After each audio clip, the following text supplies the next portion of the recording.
सूरह बकरा की फ़जीलत, अहमियत और बुनियादी मज़ामिन। ये बयान इस बात पर रोशनी डालता है कि सूरह बकरा कुरान मजीद की नहायत अजीम सूरत है। उसकी तलावत, उस पर गौर व फ़िक्र और उसके अहकामात पर अमल इंसान की रूहानी ज़िंदगी, ईमान और किरदार पर गहरा असर डालता है। मुक़र्रिर मुख्तलिफ़ आयात और इस्लामी तालीमात की रोशनी में इस सूरत की फ़जीलत और उसके अहम मज़ामीन बयान करते हैं।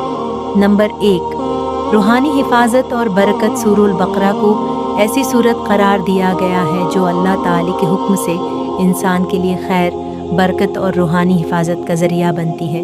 उसकी तलावत और उससे वाबस्तगी मोमिन के लिए बायस खैर है। 2, ज़िंदगी के लिए मुकम्मल रहनुमाई। इस सूरत में इंसान की इनफरादी, ख़ानदानी, मुआशरती और दीनी ज़िंदगी से मुताल्लिक़ बहुत सी हदायत मौजूद हैं। ये ईमान, इबादात, अखलाक और मामलात के हवाले से वाज़ेह रहनुमाई फ़राहम करती है।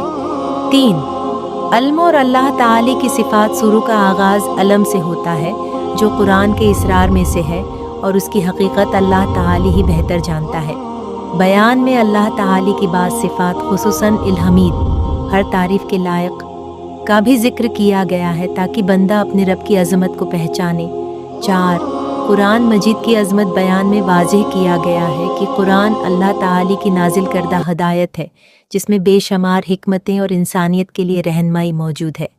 सूरह बकरा इसी अजीम किताब का एक अहम हिस्सा है। 5, फ़रिश्तों का तज़किरा। उस सूरत में फ़रिश्तों, खुसूसन हज़रत जब्राइल अलैहिस्सलाम का ज़िक्र आता है जिससे मालूम होता है कि वो अल्लाह ताला के हुक्म के मुताबिक अपने फ़राइज़ अंजाम देते हैं। हलाल व हराम की रहनुमाई। सूरह बकरा में ऐसे अमाल से बचने की तालीम दी गई है जो इस्लाम में नाजायज़ करार दिए गए हैं और ऐसी ज़िंदगी अख्तियार करने की तलक़ीन की गई है जो अल्लाह ताला को पसंद हो। 7, आखिरत की फ़िक्र। इस बयान में बार बार इस हकीकत की तरफ तवज्जो दिलाई गई है कि दुनिया आर्जी है जबकि असल ज़िंदगी आखिरत की है। इसलिए इंसान को अपने अमाल की जवाबदही को हमेशा याद रखना चाहिए। 8, दुआ की अहमियत। अल्लाह ताला से दुआ करना, इससे मदद और मग़फ़िरत तलब करना एक अहम इबादत है। सूरह बकरा बंदे को अपने रब की तरफ रुजुआ करने और उसी पर भरोसा रखने की तालीम देती है। 9, अल्लाह की निशानियों पर गौर। ज़मीन, आसमान और पूरी कायनात अल्लाह ताला की कुदरत की निशानियाँ हैं।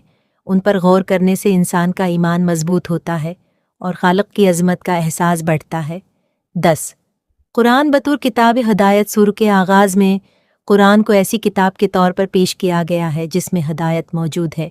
उसकी तालीमात इंसान को सीधा रास्ता दिखाती हैं। 11, क़ियामत और हिसाब। बयान में क़ियामत के दिन अमाल के हिसाब और अल्लाह ताला के सामने पेश होने की याद दहानी कराई गई है ताकि इंसान अपनी ज़िंदगी को बेहतर बना सके। 12, अहले ईमान की सिफ़ात। इस सूरत में मोमिनों की खूबियाँ बयान की गई हैं जैसे ईमान, तक़वी, नमाज की पाबंदी, अल्लाह की राह में खर्च करना और आखिरत पर यकीन रखना।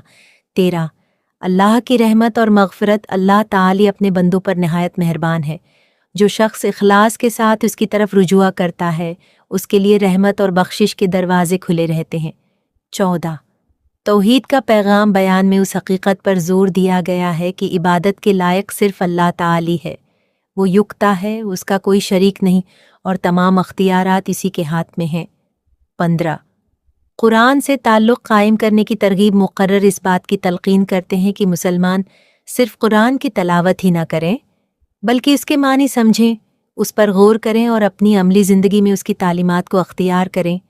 16, अल्लाह ताला की अज़मत। सूरह बकरा अल्लाह ताला की कुदरत, इल्म, हुकमत और अज़मत को नुमायाँ करती है जिससे बंदे के दिल में अपने रब की मोहब्बत, खौफ और ताज़ीम पैदा होती है। 17, वही की हकीकत। इस सूरत के ज़रिए ये वाज़ेह किया गया है कि कुरान अल्लाह ताला की तरफ से नाजिल करदा वही है जिसका मकसद इंसानों को हदायत देना और उन्हें सीधा रास्ता दिखाना है। खलासा बयान का बुनियादी पैगाम ये है कि सूरह बकरा सिर्फ तलावत के लिए नहीं बल्कि समझने, उस पर गौर करने और उसकी तालीमात पर अमल करने के लिए नाजिल की गई है। ये सूरत ईमान को मजबूत करती है, अल्लाह ताला की मारिफत बढ़ाती है, आखिरत की तैयारी की तरफ मतवजा करती है और इंसान को ऐसी ज़िंदगी गुजारने की रहनुमाई देती है जो अल्लाह ताला की रज़ा के मुताबिक हो।